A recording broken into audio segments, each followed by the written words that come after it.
Assalamualaikum warahmatullahi wabarakatuh. Halo teman-teman, izinkan kami dari kelompok 2 ingin mempresentasikan dan memaparkan hasil materi dari topologi jaringan komputer. Nah, sebelumnya izinkan saya memperkenalkan diri. Saya Kansandra Sana sebagai moderator. Halo, saya Alika Intan Margana.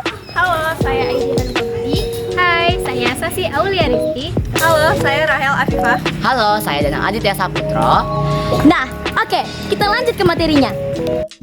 Duh, ini gimana ya? Ngerti nggak sih? Enggak. Ya, gimana ya? Kalian bingung kenapa sih? Ini jadi kita bingung. Sebenarnya pengertian dari topologi jaringan itu apa sih? Oh itu, ya udah pasti tahu ya.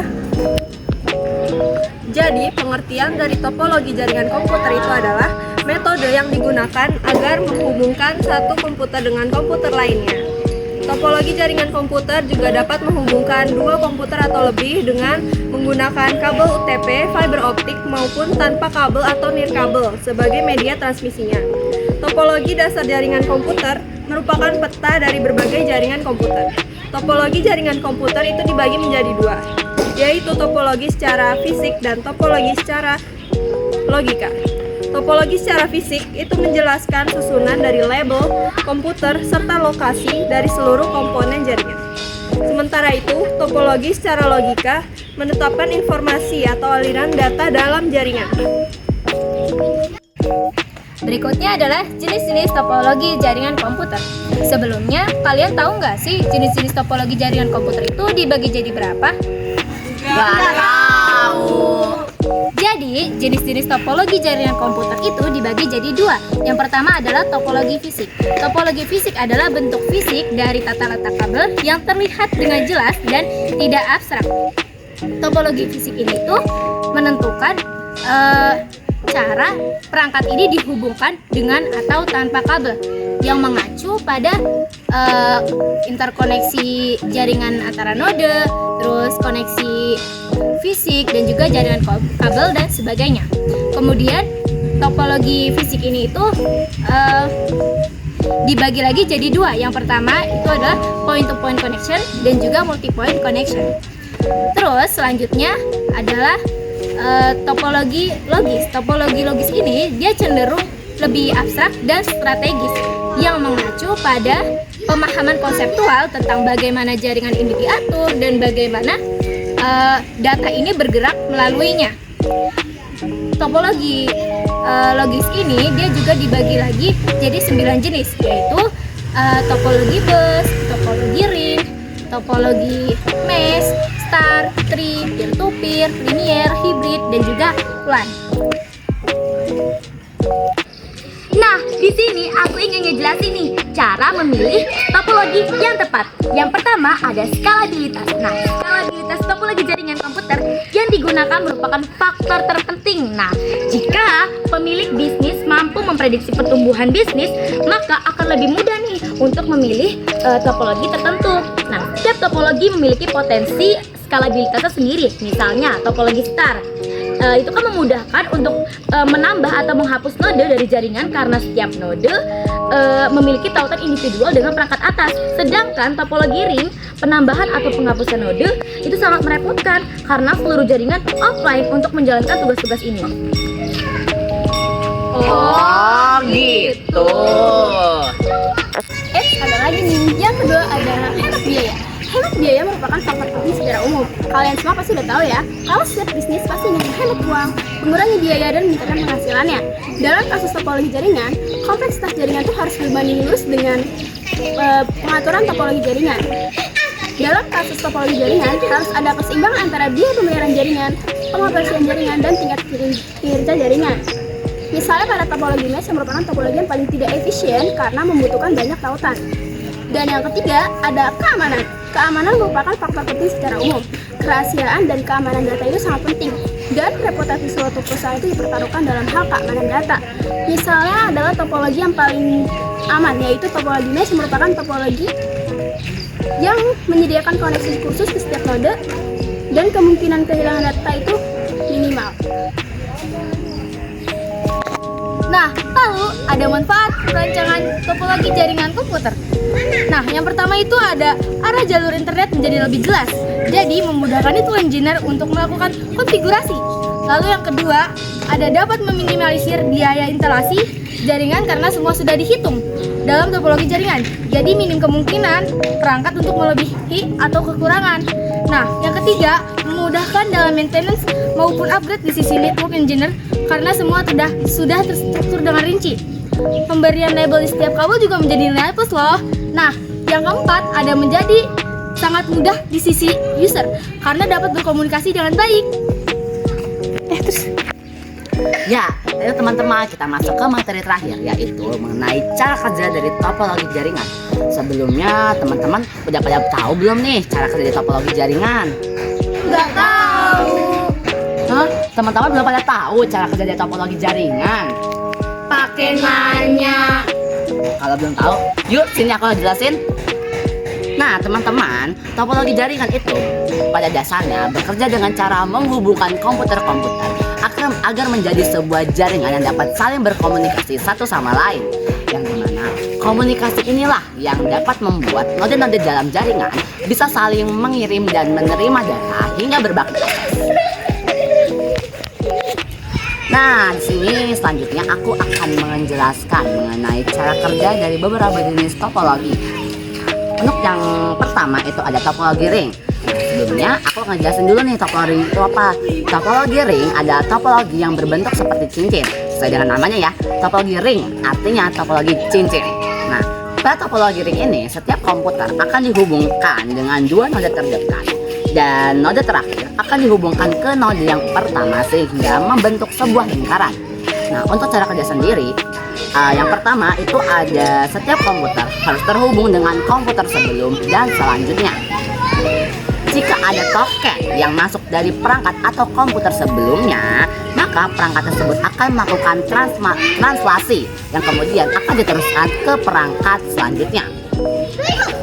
Token atau pesan singkat berjalan satu arah di sepanjang cincin dan pengirimannya akan secara bergantian. Nah, itu dia nih cara kerja dari topologi ring. Tapi belum selesai loh. Nah, yang kedua itu ada topologi star.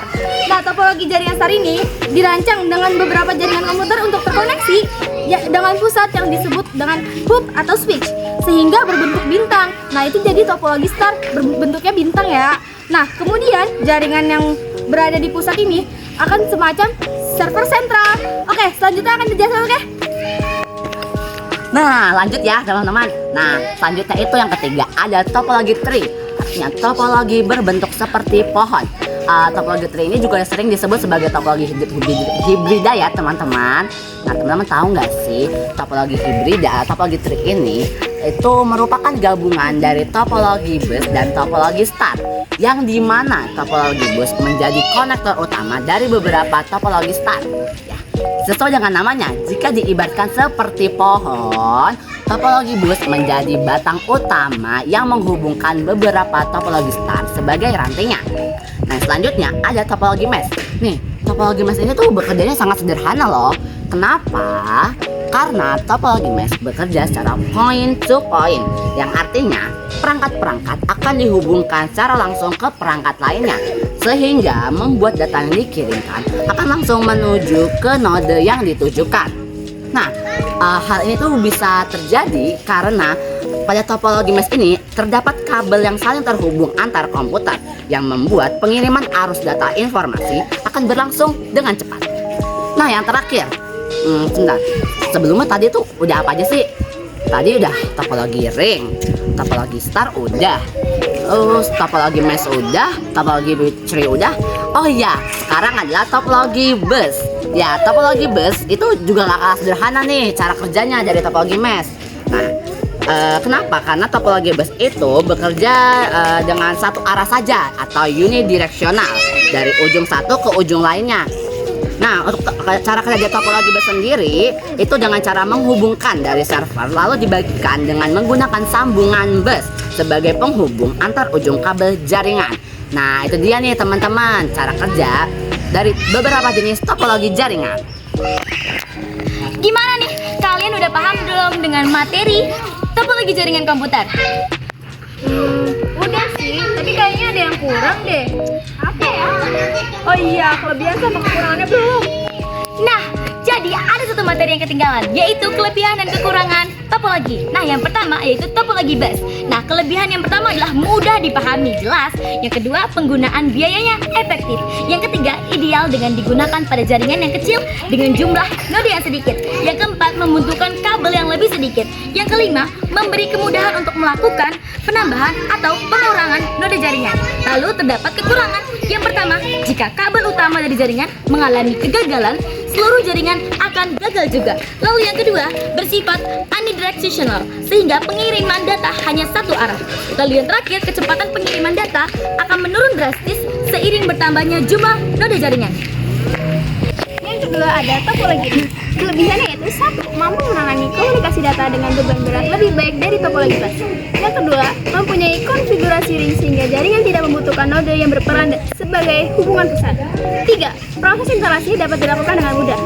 Dan ada kekurangannya. Yang satu, node jaringan dihubungkan oleh satu kabel sehingga jika kabel mengalami kegagalan akan berdampak pada seluruh jaringan. Nah, yang ketiga ada jaringan star.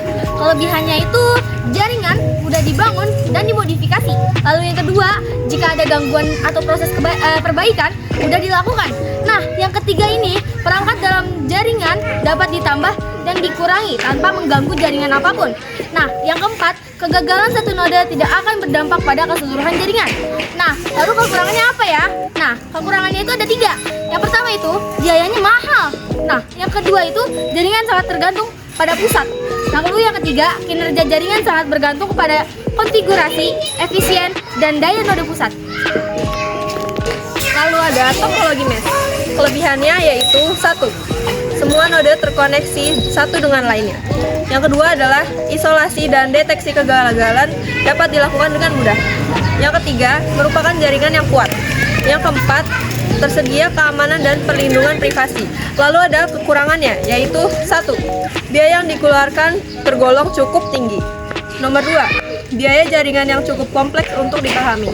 Yang terakhir adalah proses instalasi dan konfigurasi ulang akan sulit dilakukan. Jangan ketinggalan, yang terakhir adalah topologi tree atau topologi hibrida.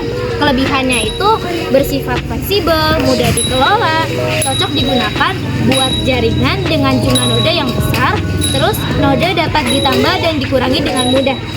Kemudian kekurangannya itu membutuhkan biaya yang lebih tinggi, mempunyai desain yang kompleks, kemudian proses pemeliharaannya juga lebih kompleks. Oh, begitu. Aku udah paham nih dengan kekurangan dan kelebihan topologi jaringan komputer. Jadi teman-teman udah paham dong ya. Nah, itu dia materi dari topologi jaringan komputer. Nah, sekian dari kami. Wassalamualaikum warahmatullahi wabarakatuh.